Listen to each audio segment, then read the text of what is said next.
নমস্কার বন্ধুরা, তোমরা সবাই কেমন আছো? আমি তো ভালোই আছি। দেখো, অন্ধকার রাত্রে কোথায় বেরিয়ে পড়লাম আমরা সবাই মিলে। আসলে বাগবাজারে গঙ্গায় মা বিপত্তারিণীর পুজো দিতে। এবছর মা বিপত্তারিণীর প্রথম পুজোর দিনটা পড়েছিল শনিবার। তো আমরা শনিবার দিন গেলাম বাগবাজারে মা বিপত্তারিণীর পুজো দিতে। 4:30-র আগে গেছিলাম পুজো দিতে। কে আমি, আমার বোন, আমার দিদি, আমার বোনের মেয়ে এবং আমার বৌদি সবাই মিলে গেলাম পুজো দিতে। খুব ভালো লাগে গঙ্গায় গিয়ে মা বিপত্তারিণীর পুজো দিতে। আর শুনবে ওখানে কত লোকজন ওই ভোরবেলায়, দেখো।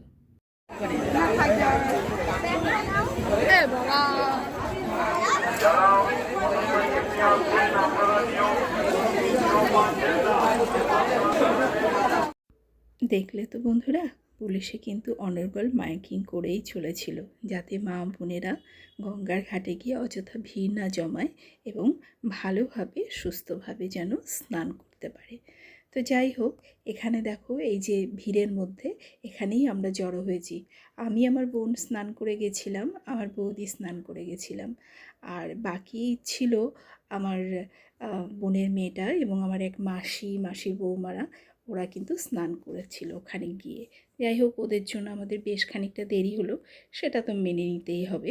সবাই মিলে একসঙ্গে যাওয়ার মজাটাই আলাদা। এবং পুজো কোথাও গিয়ে দেয়া, বিশেষ করে গঙ্গার ঘাটে গিয়ে, ওহ সে কি ফিলিংস, কি আনন্দ, কি বলবো তোমাদের। তোমরা কি কেউ গেছো কখনো? কমেন্ট করে জানিও। নিশ্চয়ই অনেকে গেছো, আবার কেউ যাওনি। তো স্নান পর্ব মিটে গেলে আমরা সবাই ঘুরে ঘুরে পুজোর ডালা এবং সমস্ত সামগ্রী পুজোর কিনে নিলাম। দেখো সেটা। ধূপকাঠি আর মোমবাতি দিয়ে কত? মোমবাতি 5 টাকা। আর আলতা সিঁদুর? আলতা সিঁদুর আরো 5 টাকা। দিয়ে নেই সিঁদুর ভাঙা দেবেন না কিন্তু? ভাঙা নেই, ভাঙা নেই। একটা করে দিন। আর একটা আলতা সিঁদুর দিয়ে দেবেন এখানে। আর জানো তো বন্ধুরা, গঙ্গার যে ঘাটেই তোমরা পুজো দিতে যাও না কেন, সমস্ত কিছু ওখানেই পেয়ে যাবে। সারিবদ্ধভাবে যে দোকানগুলো রয়েছে সেখানে মা বিপত্তারিণী পুজোর জন্য সুতো, 13 রকমের কাটা ফল বিক্রি হয় ওখানে জানো, এবং 13 রকম মিষ্টি, পুজোর সমস্ত সামগ্রী ওখানে পেয়ে যাবে। তাই বাড়ি থেকে নিয়ে যাওয়ার কোনো ঝামেলাই নেই, খুব ভালো ব্যবস্থা। তো আমরা এরকম ডালা কিনে নিয়ে তারপর একটা মন্দির আছে ওখানে পুজো দেওয়ার জন্য ঢুকলাম। তার মাঝখানে আমি আর আমার বৌদি একটু পোজও দিয়ে নিলাম। এরপরে দেখো কত সুন্দরভাবে পুজোয় বসে পড়লাম।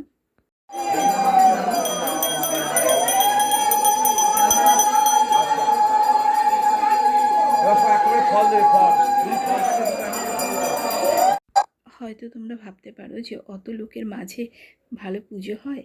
হ্যাঁ, খুব সুন্দর পুজো হয়, জানো না? নাম গোত্র সমস্ত মন্ত্র পড়ে অঞ্জলি দিতে পারবে। আর এই যে মন্দিরের ভেতরে মা কালীর পুজো হয়, তারপরে তোমার শিবের পুজো হয় এবং লোকনাথ বাবার পুজো হয়। সমস্তটা আমি ঘুরে দেখালাম। তারপরে যে আমরা বাইরে বেরিয়ে এলাম অটোর জন্য। আমরা তো অটোয় করে গেছি, 2টো অটো নিয়ে গেছিলাম। তো অটোর জন্য এবারে দাঁড়িয়ে রয়েছে এখানে আমার দিদি, আমি পোজ দিয়ে নিলাম। আর যখন আমাদের পুজোটা শেষ হলো তখন কটা বাজে জানো? তোমরা ভাবতেই পারবে না যে এত সকালে পুজো হয়ে গেল। শোনো,